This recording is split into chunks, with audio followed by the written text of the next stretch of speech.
کراچی اور پھر لاہور، تیسرے نمبر پہ نیشنل جو سطح پہ آپ لے لیں، تیسرے نمبر پہ پشاور پہ سب سے زیادہ کیسز. اور میں اسی لیے کہہ رہا ہوں کہ چیلنج یہ ہے ہمیں کہ پشاور نے پورے صوبے کی اکانومی کو بھی چلانا ہے، اس پہ بھی ہم کسی حد سے زیادہ کمپرومائز نہیں کر سکتے. پشاور میں آپ کے اربن اور رورل ایریاز بھی انٹیگریٹڈ ہیں. پشاور میں صوبے کی 20 لاکھ سے زیادہ لوگ متاثر ہو چکے ہیں. یہ ہے اس کا انسانی پہلو. اس کا ایک معاشی پہلو بھی ہے، اور معاشی پہلو یہ ہے کہ پوری گلوبل اکانومی اس سے متاثر ہو چکی ہے. اور بہت سے ماہرین کا یہ خیال ہے کہ اگر 3% کنٹریکشن ہوتی ہے گلوبل اکانومی میں تو اس کا امپیکٹ ہوگا کوئی $9 ٹریلین کے قریب. تو اس کا آپ اندازہ لگا سکتے ہیں.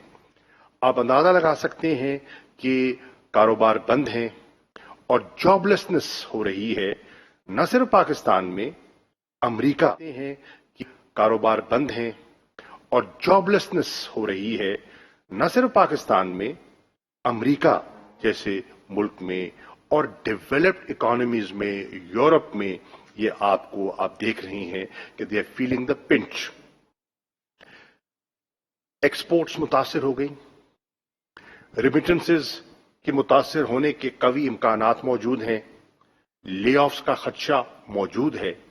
تو اس ماحول میں عمران خان صاحب یہ کہہ رہے تھے کہ جہاں دنیا متاثر ہو رہی ہے، آپ متاثر ہو رہے ہیں، ڈیولپڈ ورلڈ متاثر ہو رہی ہے، ڈیولپنگ ورلڈ پر زیادہ اثر ہوگا.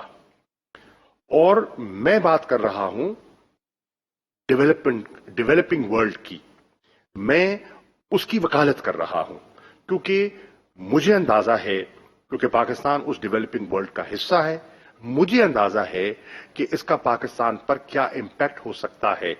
انہوں نے کہا کہ ہم نے پاکستان کی تاریخ کا سب سے بڑا اکنامک سٹیمولس اور پیکج دیا اور اسکریپ کر کے بمشکل ہم $8 بلین کا پیکج دے پائے، اور اس کی مثال نہیں ملتی تاریخ میں.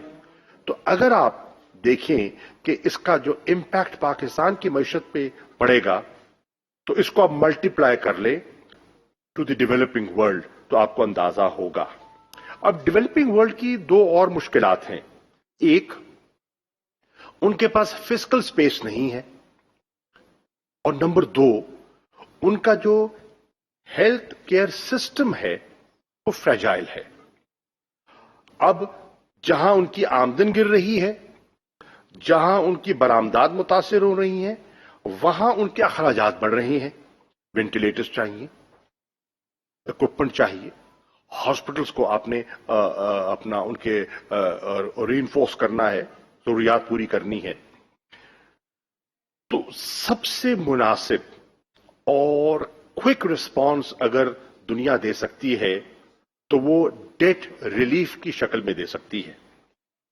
تو یہ آپ کر گزریے، اور اس گلوبل انٹر کنیکٹڈ دنیا میں اس کا فائدہ صرف ڈیولپنگ ورلڈ کو نہیں ہوگا، اس کا اسپن آف جو ہے وہ ڈیولپنگ اور ڈیولپ ورلڈ کو ہوگا.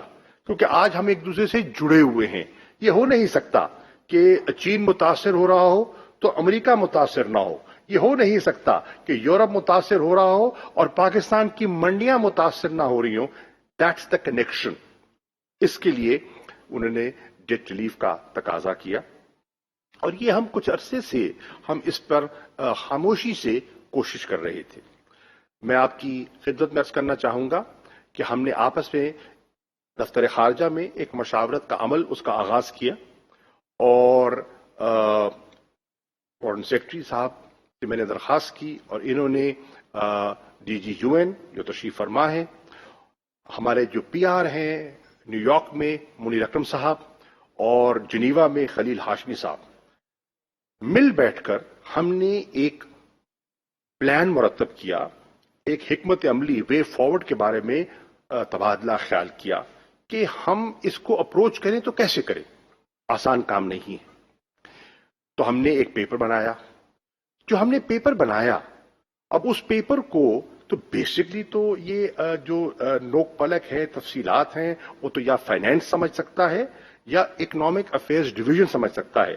ہم تو ڈپلومیٹک آؤٹ ریچ کر سکتے ہیں جس کا ہم نے آغاز کیا.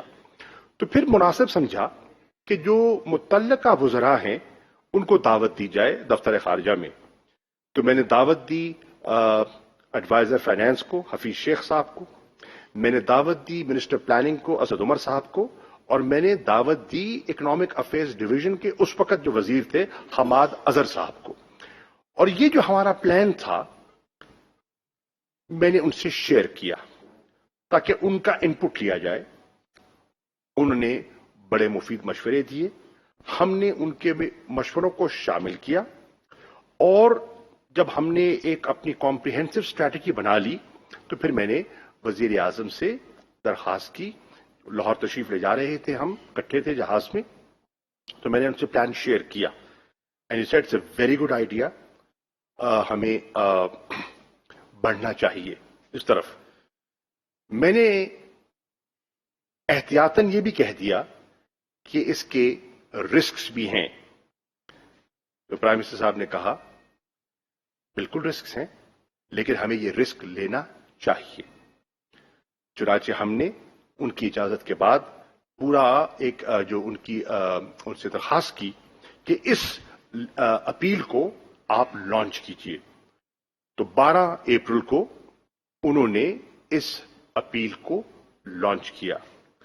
اس سے پہلے میں نے جسے کہتے ہیں نا اس کی اسپیڈ ورک کے لیے تقریباً 30 وزراء خارجہ سے نہ صرف خطوط لکھے بلکہ ان سے ٹیلی فونک رابطہ کیا اور ان کو بتایا اور ان کی خدمت میں پاکستان کا اور ڈیولپنگ ورلڈ کا مقدمہ رکھا کہ ہم چاہتے ہیں تو کیوں چاہتے ہیں، اس کا فائدہ ہمیں کیا ہوگا اور دنیا کو کیا ہوگا، اور ان کا ذہن بنانے کی کوشش کی.